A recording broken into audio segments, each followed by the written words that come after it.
Greetings, programs. Welcome to the Tron Lives podcast. I'm Discs of Tron, and today we will be starting our discussion on the music of the Tron franchise, starting with the classic film in Tron 2.0. Hello programs. Hey, howdy, hey. The name is the name with no H, and if you spell my name with an H, well, nah, I wouldn't do that. I'm too nice. But to make things easier, you can just call me Reedz, not with an S, but with the Z. I have a strong musical background, and I'm studying under the collegiate level, and I like to analyze music for funsies, especially when it comes to the Tron franchise. Uh, so this past year, I got back into loving Tron, and like now, the music is just beyond perfection. From everything ranging from the '82 production to Tron Run R. So I'm really looking forward to bring in my analysis for this first episode of Tron Lives. Woohoo! We got through the beginning. Yeah. I had some pauses, but it's okay. I'm Yeah, I mean, you can do it again if you want, but I feel like that was Nah. I'm good. good. No, I do No. not. So,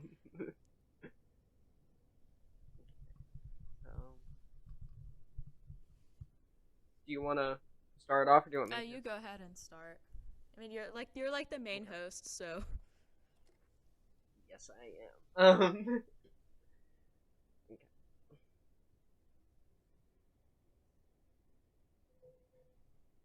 As I said before, we'll be starting off today's discussion with a look at the original 1982 film, which was composed by Wendy Carlos. for those of you who do not know about Wendy Carlos is a transgender composer. She has done many amazing works with the usage of the synthesizer. She not only produced the music for the 1982 production of Tron, she also did music for The Shining. And she has a couple of interview videos of her demonstrating her mastery of the Moog synthesizer. And she is able to produce the exact instrument just based on a keyboard synthesizer alone, and it is just outstanding. Her work here in the Tron 82 soundtrack, I gotta say, is amazing. And for someone that loves to study post-tonal music, I really like the work that she's done in the soundtrack, and it just makes me, like, as a music fanatic, like, I get really hyped whenever I listen to the soundtrack. So yeah. I actually did not know that bit about the Shining score. I did not know that she did Yeah, that. That's really interesting. I didn't know either. And then when I was doing like some background information just to like have like my notes ready, I was like, "Whoa, she's at The Shining." And like the Shining music is also really good too. But this is a Tron Tron podcast, no Shining This is podcast. a Tron. I mean, like, even from the first track of the soundtrack, yeah, those are words. Even from the first track that we hear, Creation of Tron, you can already tell that she, like, nailed, um, computer-esque music. Oh yeah, for sure. I mean, also here's like a little disclaimer. I analyze like each of the soundtracks without a score, so some of my stuff might be wrong, but it's kind of hard to analyze music with the score, and the Tron 82 soundtrack is quite difficult to analyze without a score. I would, use a grid matrix for it, but again, I need the score. But that's kind of a little hard to go around these days. Mm-hmm. But something I found really interesting about this soundtrack as I was listening to it for this was that a lot of the tracks used in action scenes, they don't sound like your typical action music that you would hear in like a movie today. They sound like almost ambient, but I don't know how to explain it exactly. I mean, if you want really good studying music, the Tron 82 soundtrack is really good. It definitely has the ambient vibe and almost kind of gets you kind of focused into the zone, just like how Wendy Carlos does with for the movie. So that's usually how I see um, this soundtrack in particular. Yeah, I feel like that's